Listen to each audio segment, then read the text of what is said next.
ਵਾਹਿਗੁਰੂ ਜੀ ਕਾ Khalsa, Vaiguru Ji Ki Fateh. Welcome to another edition of Community Talk. I'm one of your co-hosts, Bhagwant Singh. And I'm your other co-host, Martin Singh. It's a pleasure to be with you here again. Religion, does it cause division? Yeah, there's a huge question, right? And I don't think it's a recent one either. You know, we see it happening in the news currently with ISIL or ISIS or whatever they like to be called or what we like to call them. You know, and it's starting to enter into the political stream of conversation now as well, with people starting to, you know, identify or try to identify religion as a cause of division and actually as a cause of violence, frankly. I mean, even if it's not on a formal basis, do you think it causes it on an informal basis? Cause a war? I would say this. And this is, you know, strictly my personal opinion. You know, from what I have seen, is that I would argue that overwhelmingly, religion is used as an excuse, right, in conflict, rather than being the cause of conflict. And I would say this because in those cases where, you know, we are identifying religion and the conflict together, as is the case with what's happening in current day Syria and Iraq, that those people who are claiming, you know, the moral high ground or the religious high ground are in fact, you know, not practicing their faith at all. Yeah, I mean, has it got more to do with the price of oil rather than the actual, you know, Shia-Sunni conflict, for example? Well, and on that particular issue, right? So, I mean, we talk about, I mean, so for viewers at home who reside outside of Canada, the price of oil is something that impacts us very, very strongly here. And, you know, quite frankly, if oil goes down, our dollar goes down, right? But tragically, the price of gas doesn't always go down at the pump because it's priced in U.S. dollars, and so we suffer kind of on both ends. In addition to that, what happens is that our stock market also starts to drop as well, just because mining and oil and gas companies and whatnot form a significant part of it. And so the oil and gas issue, as we talk about it, you know, does it have a religious undertone? It may. Because you have, you know, Saudi Arabia, you know, Sunni Muslim, you know, in not just current conflict, but almost a continuous political struggle with Shia Iran, you know, and you know, basically what's happened now is because the embargo's lifted off of Iran, because they're now complying with, you know, the nuclear inspections and that type of thing. The Saudis are now, you know, ramping up production to drive down the price of oil to basically bankrupt the country of Iran. But do you think that's actually a cause is religion, or is it just political? I mean, Saudi Arabia doesn't get on with all the other necessarily all the other Sunni countries as well. So is it internal divisions, or is it religious based? Well, that's exactly it, right? You know, I mean, the thing is this, is that whenever these Iran and Saudi Arabia are talked about in the political context, the religious piece is always injected into it. But does that happen because it's actually a cause, or just because it's a point of difference? Because you are quite right.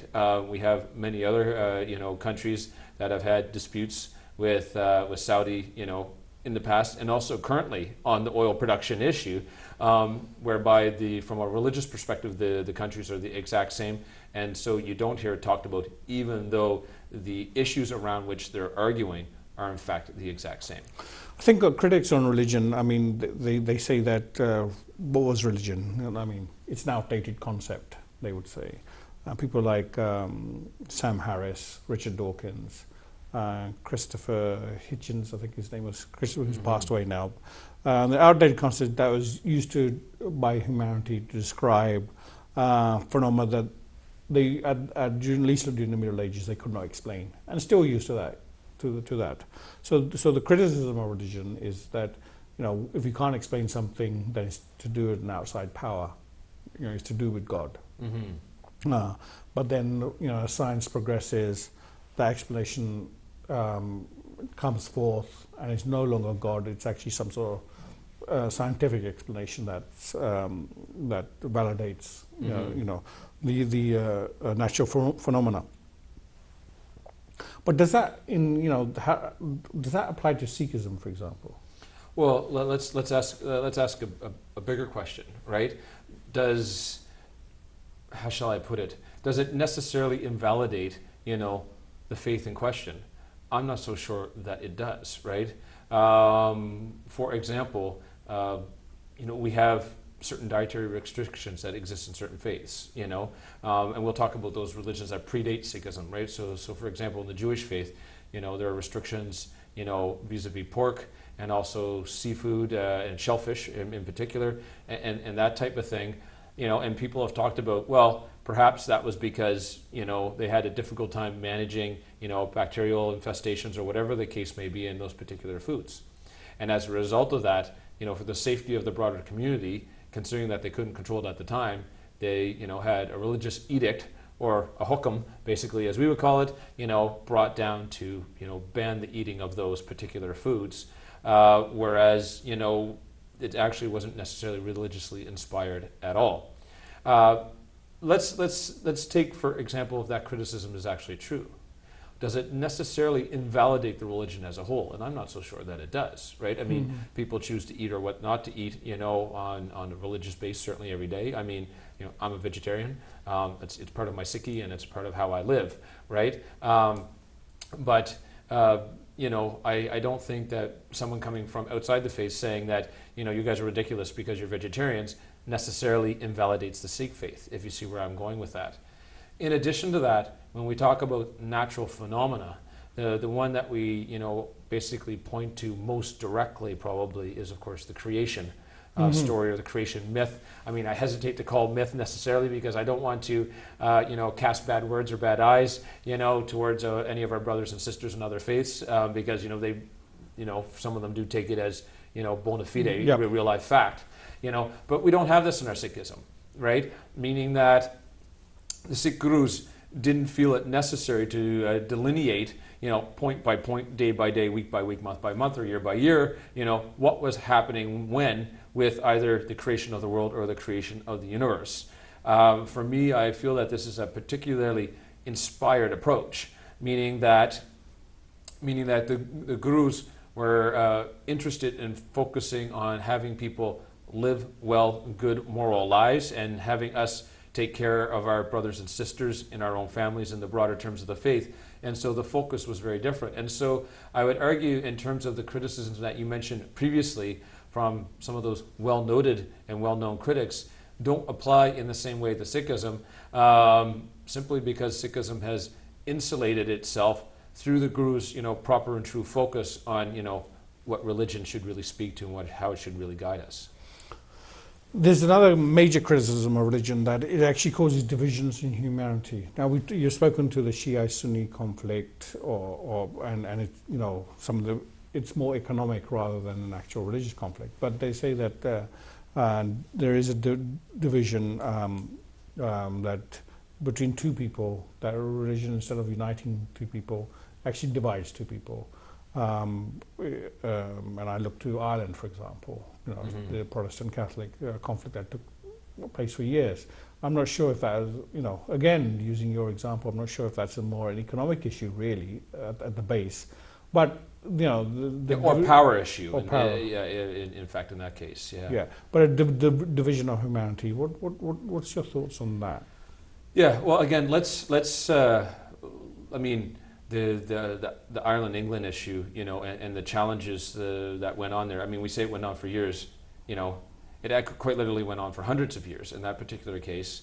But I mean, you'd be hard pressed to find in Scripture the source of that particular division, right? Again, I would argue that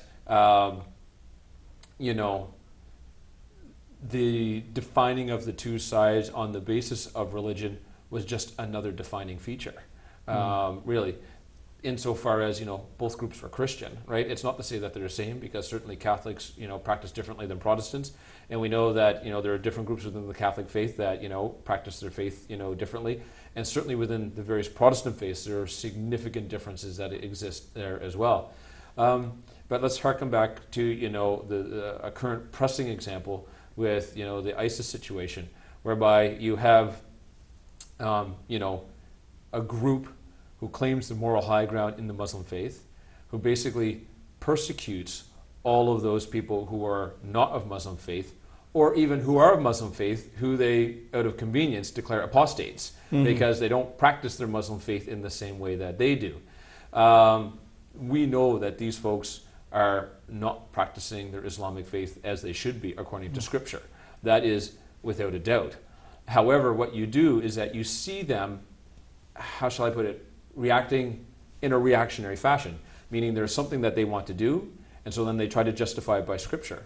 Some of the most heinous of their crimes are, the sex slaves that they have among Yazidi women and others. It's not as though, Islamic Scripture comes forth and says we are allowed, people are allowed to have, sex slaves, or necessarily any kind of slaves for that matter. However, what they've done is that there's a practice that they wanted to institute, and now they're using religion to justify it.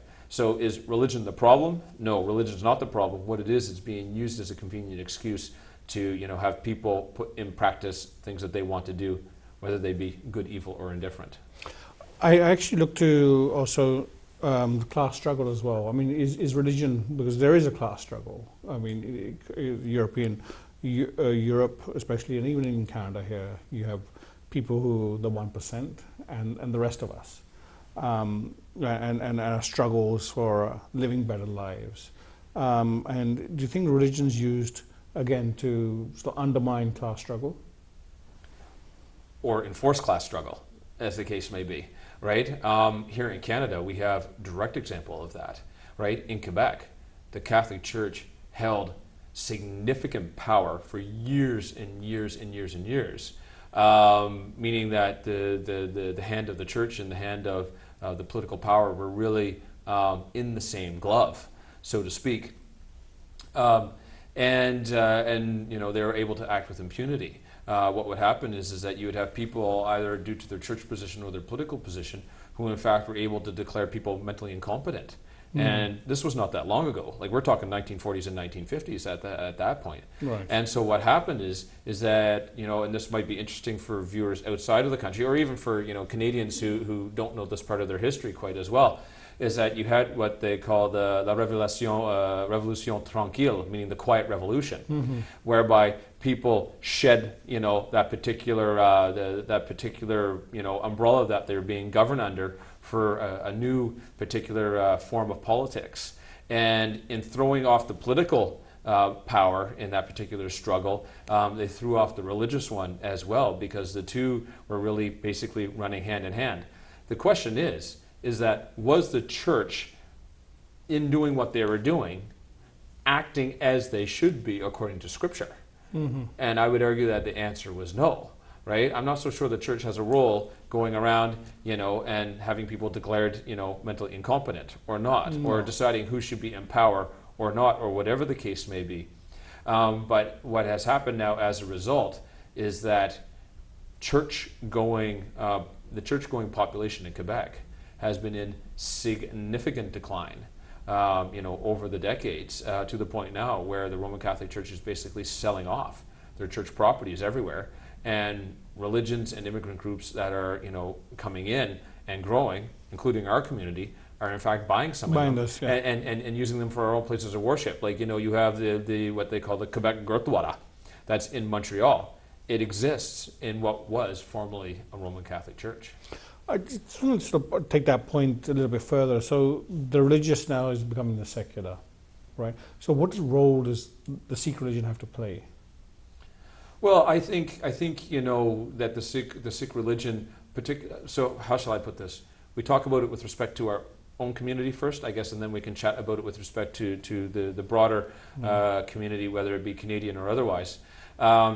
I think for ourselves within the community, I think the Sikh religion has a huge role to play. Probably doesn't shock you to hear that, given that I'm a convert, right? I think that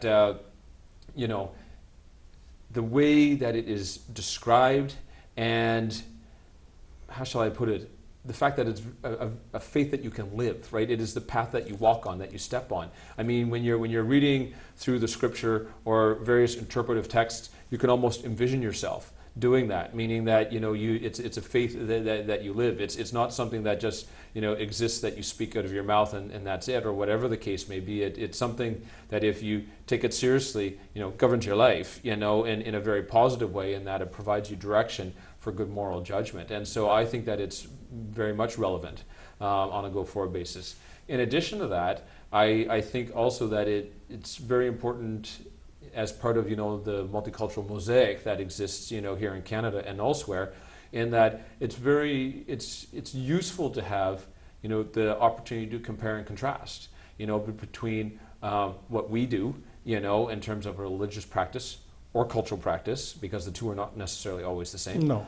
And what other folks do, right? And in addition to that, I think that there are lessons on a practical basis that we may learn from others, in terms of, yes, seva is a very integral part of our faith, but maybe we can learn from other faiths how to do our seva better, in particular, right? And so there's opportunities there that exist both internally within our community and outside of our community, and some of them manifest themselves already. As an example, food banks in Canada were not started by Sikh people. Right? They were started, by folks from other faiths. Well, exactly, and if we look at our history on that particular item, where does that come from? It comes from the social gospel, which is, the Christian Bible, right? And so it's people who are reading into Scripture, seeing the inequalities that exist in society, and asking themselves, is this what the Almighty, wanted us to have happen? The answer is no on a Scripture base. And so they take action on that. And what happens with us here is that we pick up on that. We have the Langar Seva, that we have as part of our, tradition, and that's written into our faith. But the question is the Langar accessible, to those people outside of our community? Absolutely, from a structural perspective, it is. Anybody can come into Gurdwara, has something to eat and leave. But people don't know about it. Or there's a language barrier, right?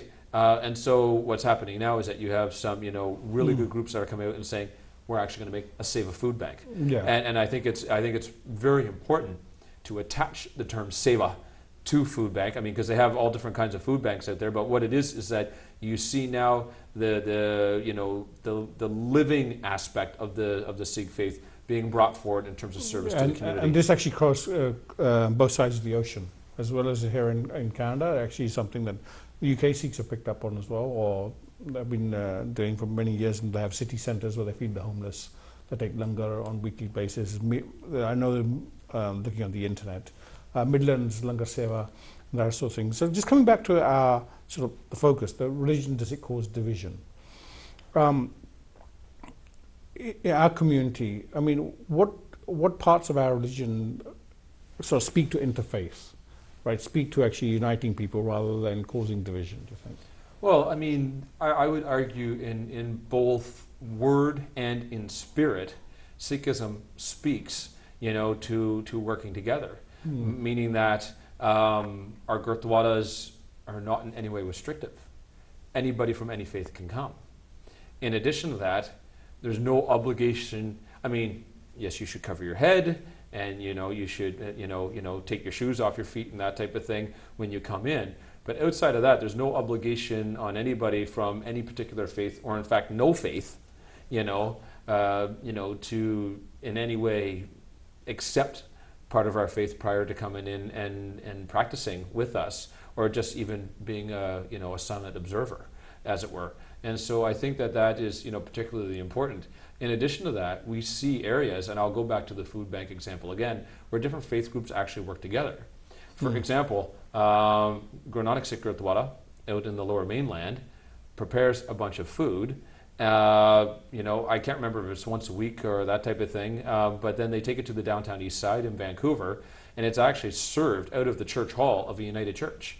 And so what happens is that you in fact have two faith groups working together to perform seva for the community. And so I think that this is, and again, an example of Sikhism being particularly progressive in terms of their approach towards the interfaith dialogue and working with others. I mean, if we were to look at the religious then, what I'm getting from you is that religion doesn't actually divide. It actually is meant to unite people, but it's used as a vehicle, just like other divisions, like there's political divisions, there's economic divisions, social divisions, which I think are more prevalent. But it's used as a vehicle to sort of reinforce those divisions. Would you say that's correct? I think that is actually quite true. I think it's quite true. I will say, though, that there are sometimes occasions whereby decisions inside of a religion cause divisions to happen also. We've seen that sometimes in our own faith. We've seen it in other faiths as well. And so, it's not without its challenges, but again, in these particular cases, it's more of a political issue that's been injected into the religion rather than something from the religion that's been, ejected out that has caused these particular divisions. Yeah, and you actually raise a very good point. The caste-based gurdwaras, for example. Mm-hmm. I mean, it's we are within a religion, yet we have divisions on completely contrary to our faith and scripture. Exactly right. And these divisions. Why do you think those divisions take place? I mean, maybe that's not a fair question to ask you, because you've come in from outside of Sikhism. But what do you see as an outsider's view? It's a different viewpoint. Certainly, like I can share with you that it was certainly surprising to me. It was not something that I was expecting. And just to give folks at home a bit of a background, I learned my Sikhism. I describe it as a very bookish approach, meaning that I read about it, in its, I don't want to say unadulterated form, but I mean, first you have the Bhagwant Singh Martin Singh and then the texts that interpret it. And so when you have aspects of culture or tradition that then get injected into how religion's practiced, that was never a part of my teaching. And so it never would have occurred to me that there was in fact, caste-based gurdwaras, quite surprising.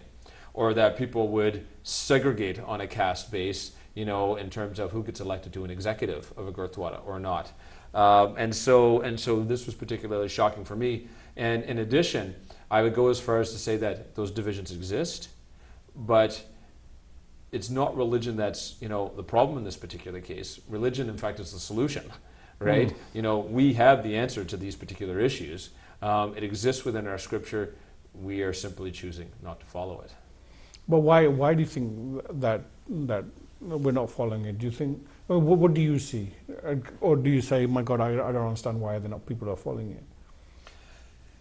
Yeah, I would argue that there has been a breakdown that has occurred there, right? And so what's happened then is that you talk about the class struggle that existed before.